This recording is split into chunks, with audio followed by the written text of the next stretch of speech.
All right, well, David. Hi, Maureen. You are so annoying. Thank you. You are a brainiac. You have put out, 3 albums with your band? Yeah. Your band is called Weather? No, they're just called David Duchovny, really. Oh. We've tried to get other names. We've been unsuccessful. Naming a band is one of the most difficult things in the world. What were your other candidates? The Mañana Club. See, this is why. There's no takers. Marquis de Queensberry Rules. That's snappy. Yeah, rolls off the tongue. Yeah. Like a piece of lead. Yes. And so anyway, you have 3 albums. You have like 5 novels. Yeah, I think. Including a graphic novel. Yeah, I think it's. Is it 6? 6. Yeah, he writes novels faster than I can read them. And it shows, actually. No.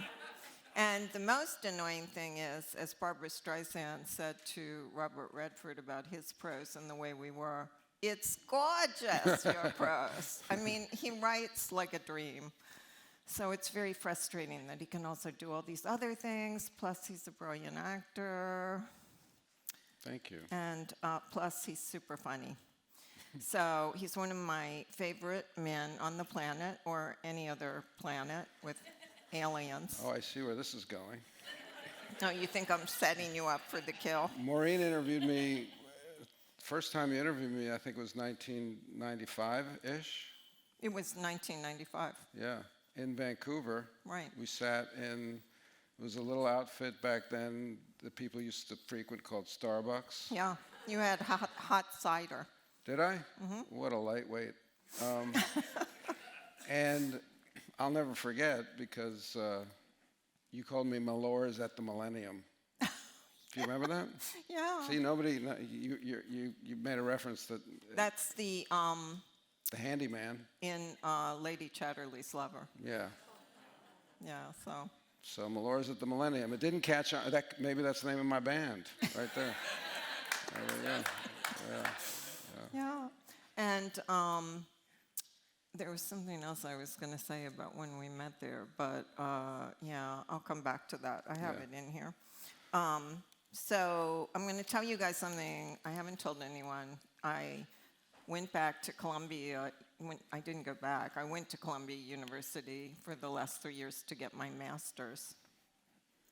And a lot of the reason was David, because when I interviewed him in 1995, he had gone to Princeton, and then he went to Yale to get, you did your master's at Yale? Well, I was in the PhD program. This is a sore spot. You're going into a really dark place for me. But the cool part was he didn't finish it. It just drifted off. So my whole life I thought, I want to do that. I want to get a degree and then just drift off before the very end, which I have now accomplished this week. So.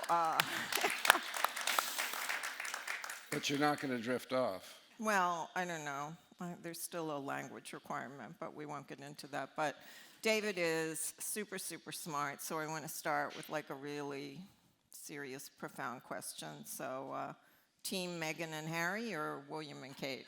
Oh, I'm kind of an anti-monarchist. Oh, me too. Yeah. Okay. Well, but before we get to your book, we do have to hear the story about how you were the one who explained to Prince Charles what a booty call is. Yeah, yeah, you didn't have to go to those royals panels. I've got the dirt right here. Yes, I was sitting at a concert in Hyde Park, Prince's Trust concert, I guess, and there was a band, and this is, I think, like 2000, and there was a band named All Saints, and they had a hit song called Booty Call, I think, or there was something about a booty call in the song.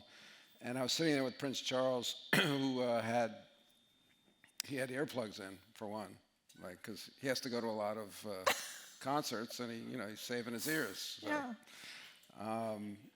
So he kind of had a perplexed look on his face, and he's like, I don't understand what they're saying. And I said, they're saying booty call, and he said, booty call. I said, well, I can explain it to you, but it's a little off color. And he said, well, please. And I said, well, it's when a man or a woman invites a man or a woman over to their place, usually very, very late at night or early in the morning, expressly for the purpose of having sex with them and then leaving. That's called a booty call. And he said, oh. Yeah, he knew how to do it. He didn't know what it was called. So before we leave... Well, I didn't say that to him. Well, before we leave the Royals, I wondered if you watch your former X-Files partner, Gillian Anderson. Saw her on The Crown, sure, yeah. Gillian, yeah. Playing Margaret Thatcher on The Crown. Yeah. What do you think? That must have been, it was just weird to see her as Margaret Thatcher. Yeah. She was very good. I thought she was very good. Yeah. It's not just Gillian, but it's like any of my friends that I know very well who act, it's always, I can recognize their performance as being good, but I always see my friend, I always kind of see, like I see through myself, you know, if I look at my performance. So I'm not saying I see through her performance, but it's like watching a friend, you know, dress up. Yeah. And play, you know, it's like, oh, a Thanksgiving play. Yeah. You know? Yeah. Oh, I know what I was going to say about Vancouver. So after we did our interview in Vancouver over the years, at some point, David said something about how maybe he would rather do the show in LA because Vancouver had so many rainy days and stuff. And the Canadians, who, as you know, are very mild-mannered, went nuts. And But when roused, they are. Yeah, when roused. And I just this morning was just going over some research, and there was a hilarious headline, David Duchovny banned by Vancouver strip club. True. You hadn't gone there. They just banned you in case you don't have wanted to make excuses for No, me, I Maureen. don't even know. I'm asking. The fact is, I'd never gone there. Yeah. It's true. Yeah. In case you wanted to go there, you were banned. Yeah, and when I went back to shoot again, we shot the X-Files again 5 or 6 years ago, and this is a strip club called Number 5 Orange. In case any, yeah, there you go. And honestly, I will tell you, I have been to a strip club in my time, but I've never been to this one. It's entirely true. And when I was back there shooting, I happened to be being driven back home from set and took us past the marquee. And it said, you know, Friday night fights, mud wrestling, David Duchovny still banned. I was like, damn it. I was just going to go. So just to show what a smarty pants is, he says his work is influenced by Thomas Mann's Death in Venice, Kafka's The Burrow, Melville's The Piazza, and how do you say it? Borges? Yes, Borges. See, my facility with language. The Aleph. Mm-hmm. And I haven't even read any of these except a little of Death in Venice because Paul Newman told me he identified with that protagonist. Did he really? Yeah. That's interesting. I know. It's when you read it, that's shocking. Yeah. But while we're on the subject of Paul Newman, I did want to ask you, from your experience being a sex symbol, there was a hit song called David Duchovny, Why Won't You Love Me? I just wondered if you had either... It's actually a good song. Had you either seen the documentary or read Paul Newman's book? No, but I read a review of the book, and it made me want to read the book. Because the whole thing is about Paul Newman feeling like an imposter as a sex symbol. Sure. You know, and it's just, when I interviewed him, I did think it was weird, because he wasn't transmitting anything. He just seemed so closed off. He didn't even seem sexy, and I'd had his poster, you know, in my room as a teenager. And, you know, so now it turns out he just hated that and felt inept at it, and it's, you know, just kind of He felt crazy. inept at which? At what? He did not feel sexy. So when they started putting him in those roles and, you know, he got cast as America's sex symbol, he felt like an imposter, and he didn't like it. Well, he was beautiful. I think I don't know how to address that except to say, people often ask me, they'll say, just this movie I just have out now, you people, like, oh, working with Eddie Murphy, are you intimidated? It's like, no, I don't. I just find, and this sounds rote in a way, but I find, especially as an actor, I'm just working with that person across the way from me. And it has nothing to do with their resume or their supposed sexiness or their iconicness or their box office draw. But you said you learned how to be sexy from Brad Pitt when you worked with him. Did I say that? Mm-hmm. Well, that's a lie. You were just sucking up to Brad Pitt. I can't imagine. I think I know what I meant by that. What did you mean? Brad and I actually had a conversation back then, not about sexiness. We were like, how do you be sexy, Brad? I was like, let me tell you, Dave. We were talking about just getting work, because he was just starting to be Brad Pitt at that point. We were shooting a movie called California with a K. Yeah. And he had done Thelma and Louise, but he was certainly on everybody's radar, but he wasn't yet, Brad Pitt. And I was talking about having auditioned for a lot of things and not gotten them. And he said something that stuck with me. He just said, until you figured out how to come off, how to present yourself, and I was like, yeah. There was a moment where I kind of figured out what I thought I was bringing. And it's not necessarily sex or anything like that, but it was just whatever my illusion is that's unique to me. And then that's what you bring. I mean, we're all bringing it to the table in a way, and we're all kind of representing ourselves, prostituting ourselves, pimping ourselves. But it's also a journey of self-discovery, and that's the thing you're going to come to terms with in your career, is that thing that got you to the table is also the thing that is the dangerous thing, and it's the mystery. It's really the mysterious part of yourself. It's so funny because in '95, when David was like the top TV star, I called his mother, and his mother... You did? Yeah.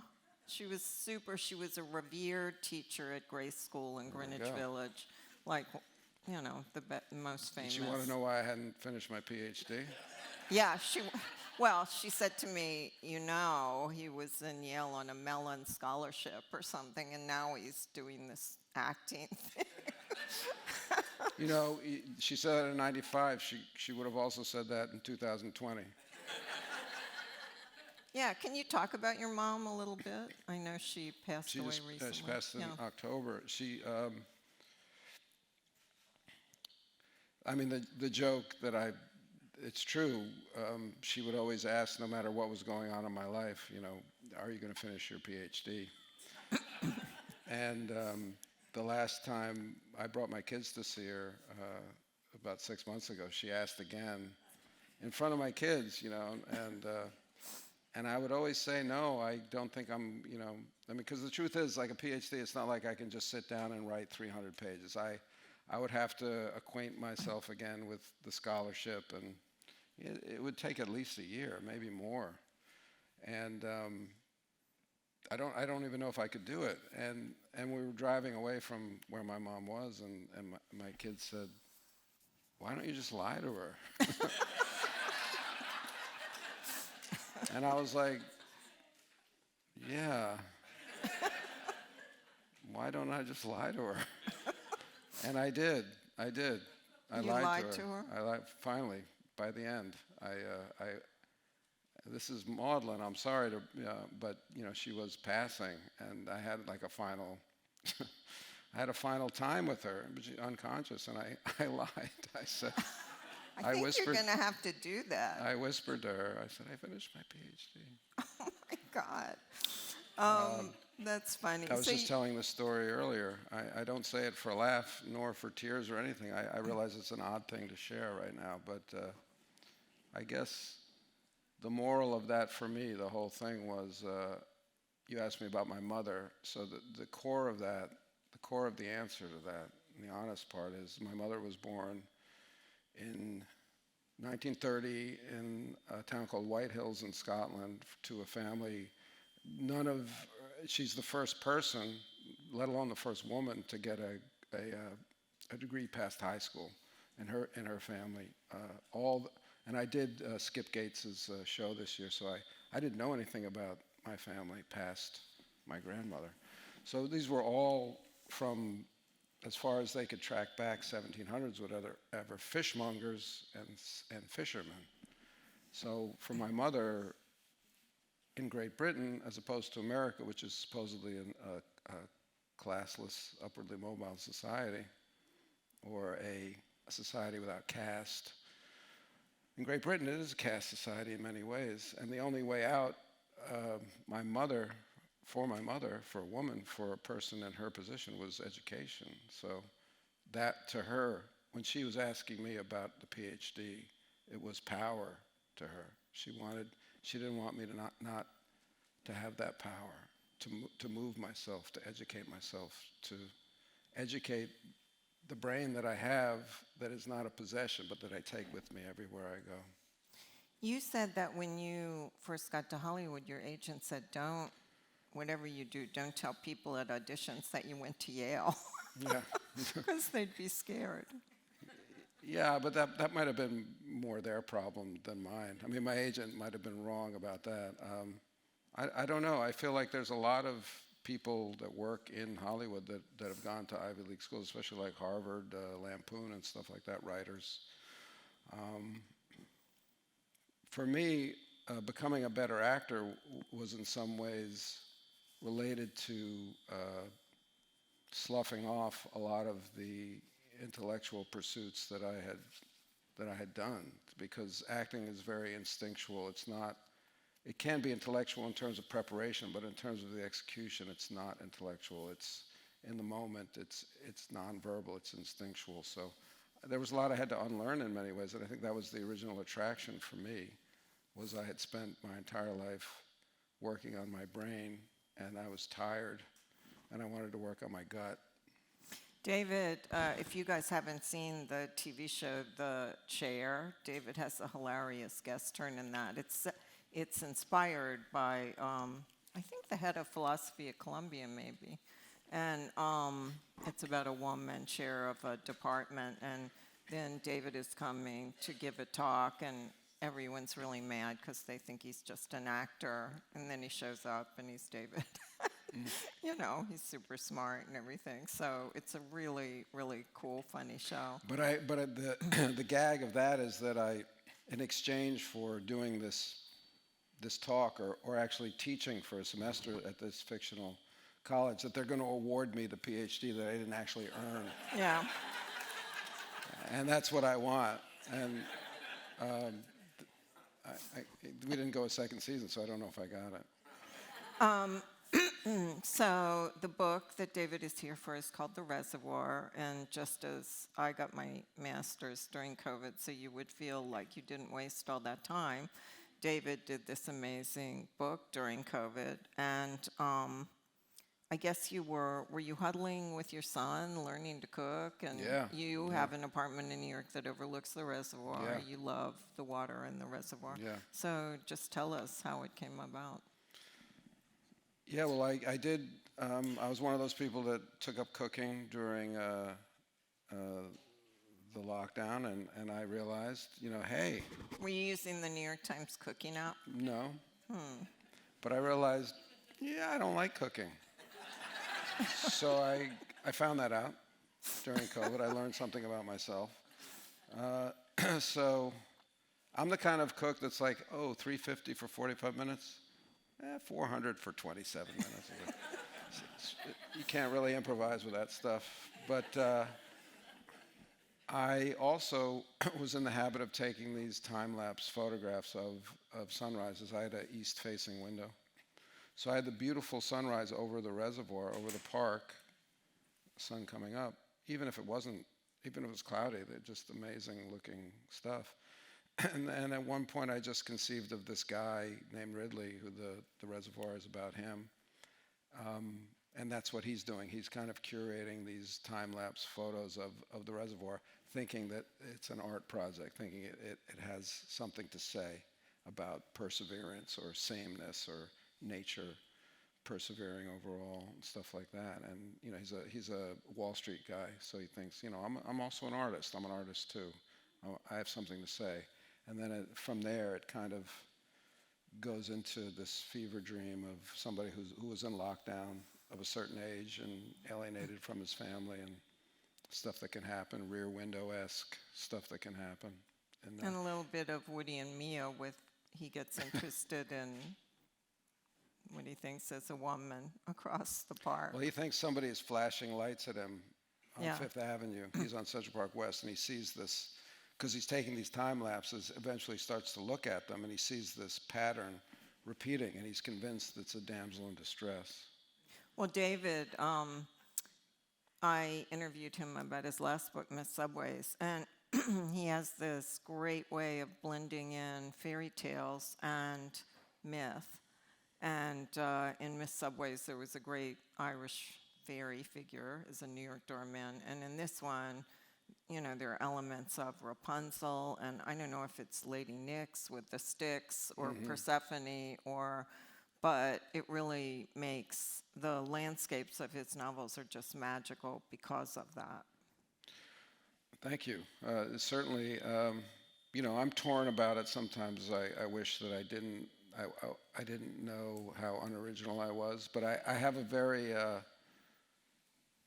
have the sense of paying back to my influences and not hiding them. I have a sense, I have a hope that I'm extending a dialogue with these formative books that were so important to me, formative ideas. I mean, what I always believed coming through graduate school, and what is clear to me, is that somebody like Sigmund Freud is a literary critic. You know, he's talking about the Oedipal complex. He's talking about Greek myths, and the Greek myths were psychology. They're the best psychology that we have if you delve into them deeply enough. So, for me, I'm trying to, you know, enter into a humanistic realm of philosophy and psychology and fiction. So I want to stand on those shoulders. I don't want to hide where my feet are. And I feel like I'm trying to extend a dialogue rather than just name checking or trying to be cute by throwing in some allusions. Yeah, I saw an interview you did where you said that when you study mythology around the world, it's surprising how many of the myths are similar. Yeah. That we all have the same myths. But I just finished a course in Greek mythology at Columbia, and in a way, the gods remind me of Hollywood stars. You know, no accountability, just wanton, do what they want. But one thing. Wait, are you talking about DC, or are you talking about? Not DC. Yeah. But one thing I learned in this class was that the gods never make love without a pregnancy ensuing.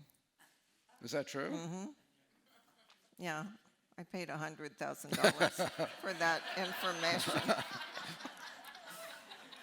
I know you can't ascribe the writer's qualities to their protagonists, but your protagonist, Ridley, says something I identified with as an extrovert, quote, "He often felt lonely, but in a crowd he longed to be alone." So you maintain an ironic distance. Is that kind of describing how you feel, or no? Did you just say that I maintain an ironic distance as a person? Well, you, as an actor, and... I'm just asking if that's what you said. Well, no, so that I can respond honestly. So I can respond. Yeah, I don't really, know you well enough to know if you're like that. But your characters sometimes have it. Yeah. Okay, so the question was? Never mind. No. No, I want to answer. What was it? Well, your character says he often felt lonely, but in a crowd he longed to be alone. Yeah, well, here we are.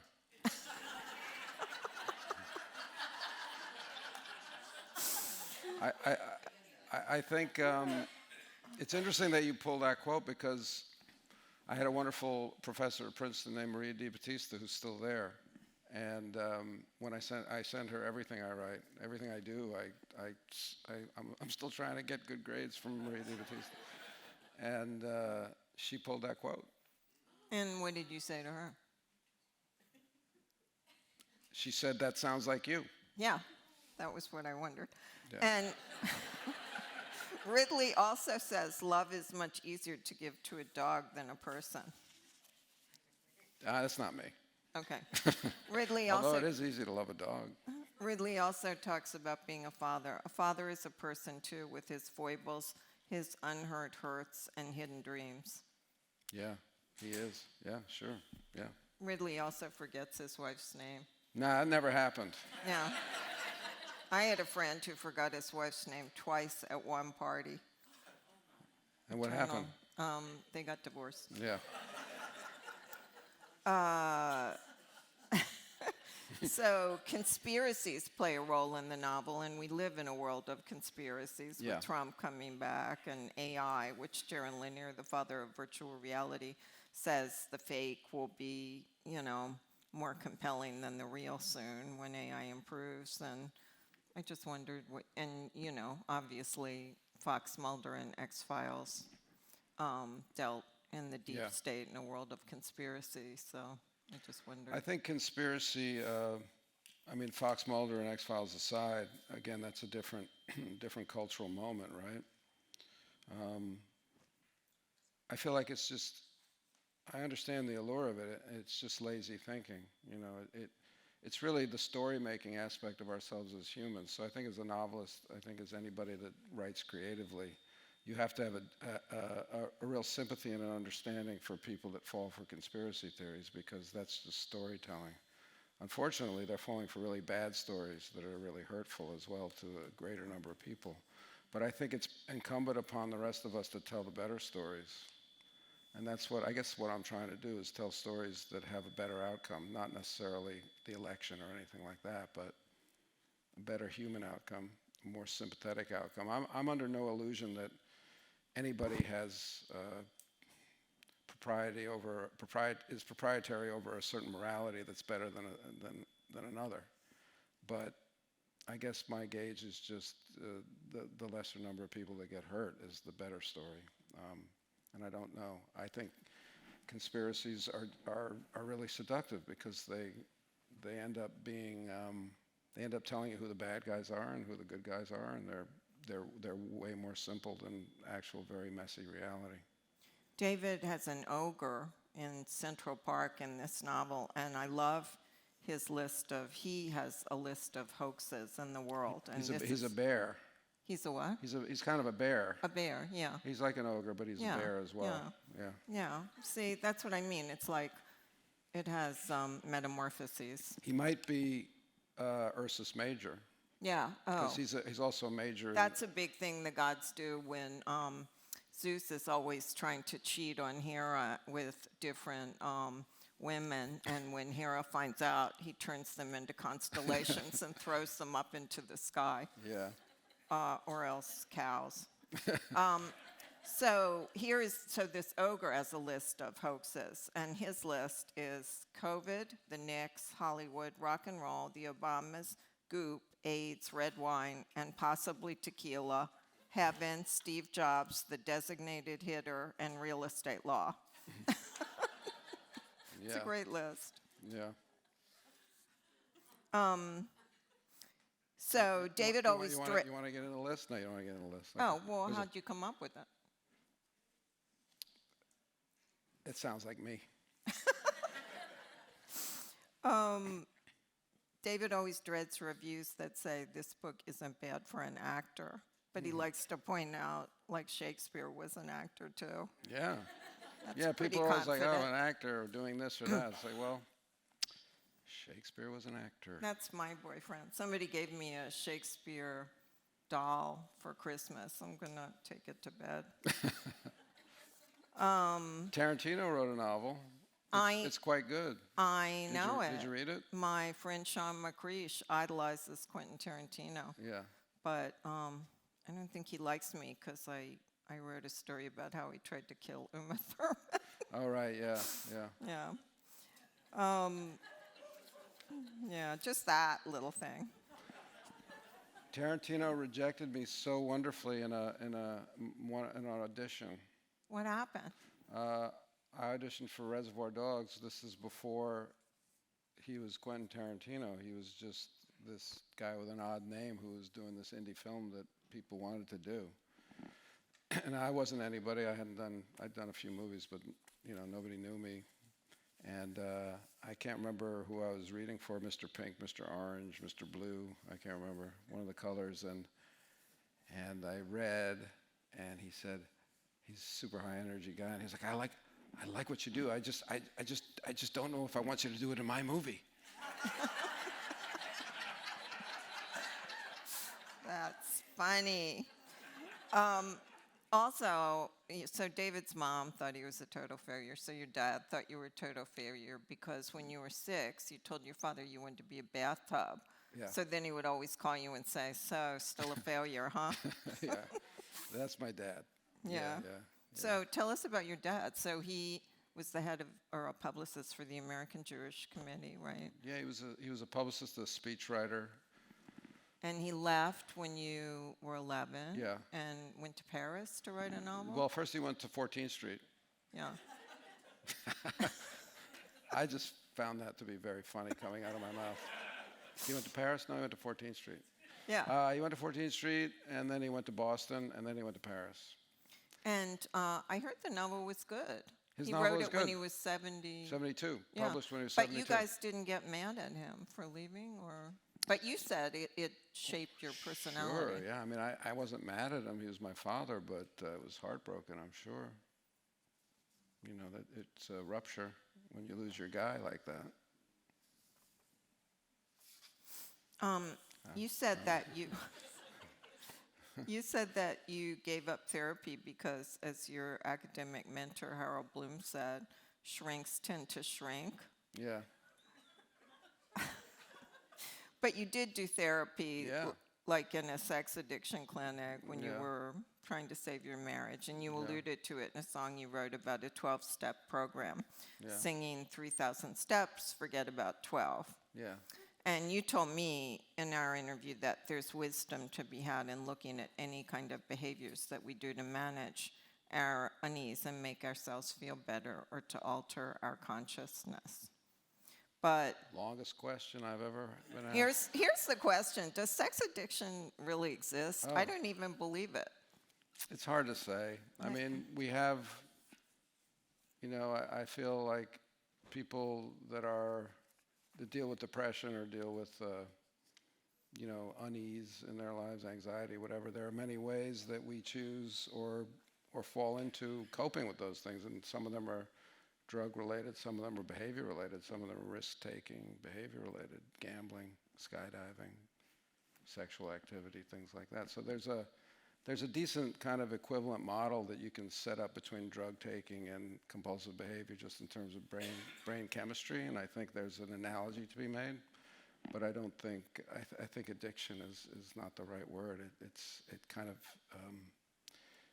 of makes it a ridiculous statement. Yeah, and it turns people away from investigating those areas because it sounds like an excuse of some kind. Yeah, I agree with that. And did that period... How's that for an answer?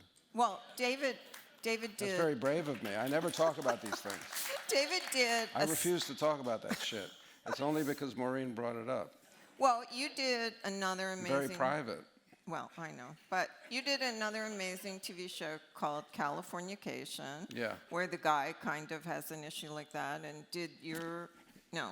Well, I never really saw it that way. I mean, he was in a relationship with a woman that was unfaithful to him. They split up, and then he just was kind of screwing everybody, that he could. I didn't see it as a sex addiction. No, show. not it. Well, I don't believe in sex addiction. So, but he. Well, whatever. Well, what I think is that it reminded me of the recent season of White Lotus, which. Yeah, I'm like, wow. Why did I get shit for all that stuff? It's like, look at that. I didn't need to see analingus on television.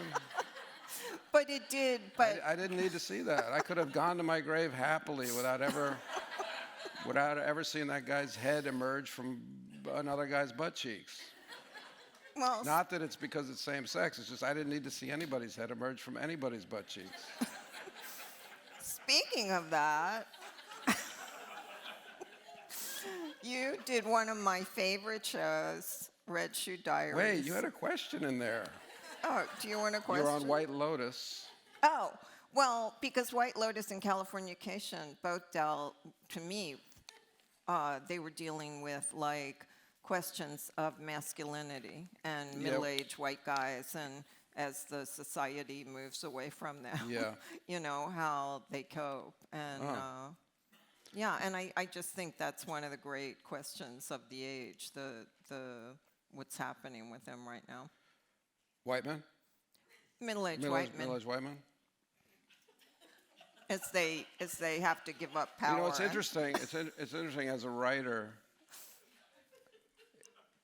or even as an actor, you know, but as a writer, you know, I've gotten mixed messages the past few years because I've been told, write what you know. And then I say, but I'm a middle-aged white guy, and they go, we don't want to hear about that. Yeah, you're only allowed to write what you know, too. Exactly. So what am I going to write now? So now if I try to write something else, I'm going to be told, you can't write that. Yeah. That's not you. I go, but you're not interested in me. No, we're not. So that's why I have a graphic novel out now. But you are making, you said you just wrapped a movie of another. Oh, I don't believe in any of it. I think I'm trying to tell human stories. Human stories have no religion. They have no color. They have no nothing. They speak to the soul in all of us. And that's what I'm trying to do. That's all I'm ever trying to do as an artist, as an actor, as a writer. If my character looks like me or walks like me or talks like me, you're not going to like him or dislike him because of that. You're going to be spoken to on a human level, on a soul level, or not.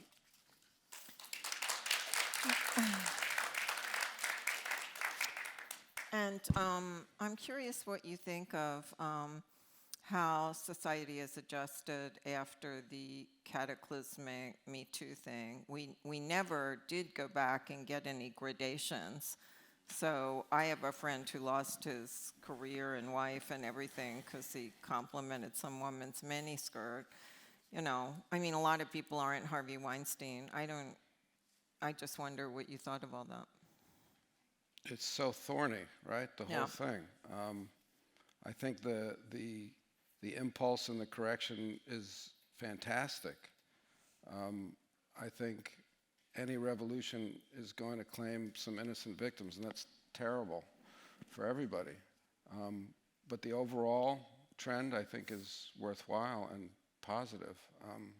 That doesn't make anybody who was unjustly or overzealously accused of something happy or make them whole. And I'm sure lives have been ruined on both sides of this issue. But I'm all for the correction. Where I politically, socially, 100%. Where I'm not all for it is artistically. Like when I wrote Miss Subways, I anticipated it was kind of coming out like right after the heyday of Me Too, and I actually anticipated getting questions like, "What makes you think you can write a woman, bitch?" And he wrote a woman perfectly, by the way. Luckily, nobody read the book, so I didn't really. I read it. It was wonderful. So that didn't come up, but it's very dangerous to start to put art in that box, because art, and this is one of the things we get at colleges right now, people want safety at colleges, but actually you should go to college to be made unsafe intellectually and not physically, but intellectually. And I know they don't even debate anymore, right? Because it's considered rude or something. And it's death to art. Yeah. I mean, it turns art into propaganda. I don't care what an art's politics is. I don't care what an artist's politics is. I know that's not a popular position, but I understand Picasso was not a picnic, but his art is still going to be his art to me. I can separate the artist from the art, and I think we're kind of obsessed these days of drawing a line from the creator from the creation to the creator, and I think it's a fool's errand, and it belittles everyone. Yeah, I agree. And you did a TV show where you carried a gun for a long time, so I'm kind of curious if you have any opinion about the Alec Baldwin situation. Yeah. I feel like I don't know what the law is really, so I can't speak to. I mean, obviously, they think they have a case. I can tell you that from what I know of the what I know of the custom, my custom would have been very much what Alec did, which is you trusted them. Yeah, I mean that's not. It isn't the actor's job to make sure that gun is safe. The actor's job is to be there while the person whose job it is to make it safe is showing everybody that it is safe, and that's it. So it's a terrible accident. I knew another friend of mine who's dead now who was the man who fired the gun that killed Brandon Crowe, a guy named Michael Massey, and he was not charged, but it ruined his life. I mean, he was guilty, felt guilty, and it's just. I think terrible accidents happen, and in a way, we want justice and we want it to make sense, but I think it's not promised us on this earth that everything's going to make sense. There's another long question, so are you ready? That makes sense? I'm going to get in trouble. No, I agree with you. Yeah, but you agree with me, but then, That's Mashable not gonna help. Or fucking E! Entertainment News or whatever. They're not here. Yeah. What was the other one? It's okay. I'll stand by it. So you were professionally gender fluid before that term became popular. You did a plot line with your friend Gary Shandling, which I love this show, the Larry Sanders Show, in which you played yourself hitting on Shandling, doing the Sharon Stone spreading her legs and Basic Instinct move. On Twin Peaks, you played an undercover detective in drag named Dennis, who liked it so much you transformed into Denise. And you told me that high heels and tights and underwire bras are painful. Yeah. And I just wondered, the gender is at the center of the culture wars in this country. I don't know. Pronouns are as contentious as mass. I don't know if you had any thoughts about that. I think there's been a history of a lot of pain for people that don't necessarily conform to the general vision or morality of bigger societies, and I would never want to downplay that. I found it as an actor that it was fun. It's the exact opposite of what I was saying before. I mean, one of the reasons I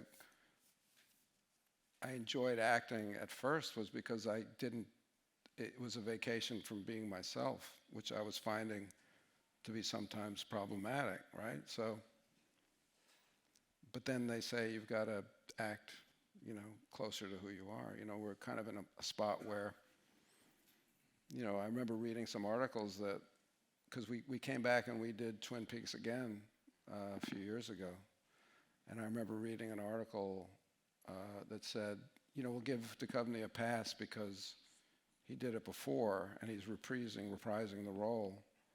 But if it was cast now, we would demand, to cast I don't know what the term would be, because the guy didn't identify himself as anything, but he just liked to wear women's clothes.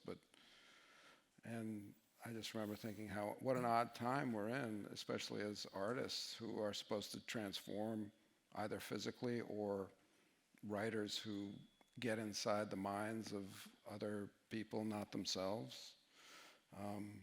Very, very difficult, very thorny. And on the other hand, on the other side, there's a lot of pain, a lot of real pain for people who are really dealing with these issues in the real world. So I'm completely ill-equipped to talk about it, except as a performer and as a writer. All right, so we'll end with something fun. I was saying Retro I thought that Diaries was fun. was one of my favorite shows, and you are never shy about appearing naked or love scenes, and other actors hate love scenes, so how can you be so relaxed about them?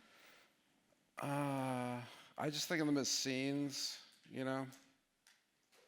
I don't think of them as love scenes. I think, okay, here's the scene. What's the point of this? You know, if this is sex in this movie, in this television show, what is it saying about the relationship at this point? What is it about? How's this furthering the story, the character, and things like that? So I don't focus on the sex part of it. I remember, and here, I'm going to bring it right full circle for you. Did you say that was the last question? Well, here you go. I was studying Paradise Lost. Look at you. I studied Paradise Lost. Yes. And I don't remember where it was or what the class was, but they were talking about intercourse. And intercourse is how the snake seduces Eve, but with words, with language. He's tricky. And the teacher was saying, it's only a continuum from intercourse to sexual intercourse. It's all intercourse. And I remember thinking, oh, that's character. That's drama. You know, so that's how I feel about sex scenes. I feel like it's a dialogue scene, probably without much dialogue. Even if, like on the X-Files, you're sleeping with a vampire. Sometimes it's just for ratings, though. All right, you guys, thank you. And get the book. It's fantastic.